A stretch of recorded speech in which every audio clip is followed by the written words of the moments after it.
આજે આપણે જોઈશું અહીંયા 1 થી 25ના વર્ગો. હું વર્ગો બોલું તો તમારે પણ બોલવાના છે. તો તૈયાર બાળકો? તો ચાલો હાલો આપણે શરૂ કરીએ. 1 નો વર્ગ 1, 2 નો વર્ગ 4, 3 નો વર્ગ 9, 4 નો વર્ગ 16, 5 નો વર્ગ 25, 6 નો વર્ગ 36, 7 નો વર્ગ 49, 8 નો વર્ગ 64, 9 નો વર્ગ 81, 10 નો વર્ગ 100, 11 નો વર્ગ 121, 12 નો વર્ગ 144, 13 નો વર્ગ 169,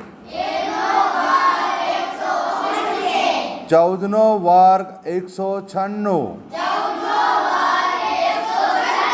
15 નો વર્ગ 225, 16 નો વર્ગ 256,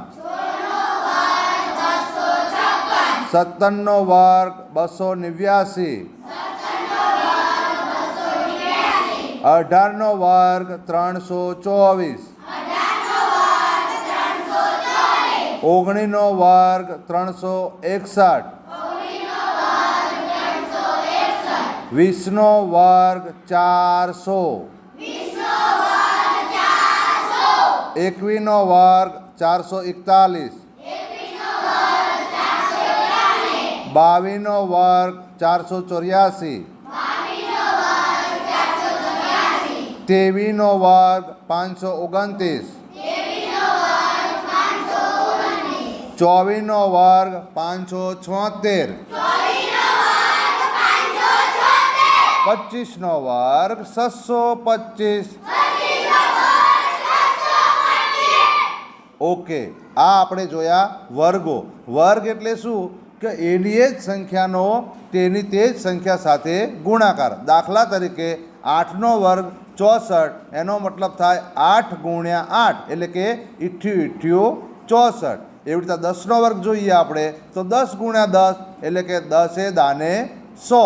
એવી રીતે 22 નો વર્ગ 22 ગુણ્યા 22, 23 નો વર્ગ 23 ગુણ્યા 23. તો સમજણ પડી તમને? એની એ જ સંખ્યા સાથે એની એ જ સંખ્યાનો ગુણાકાર એટલે એ સંખ્યાનો એ વર્ગ કહેવાય. ઓકે.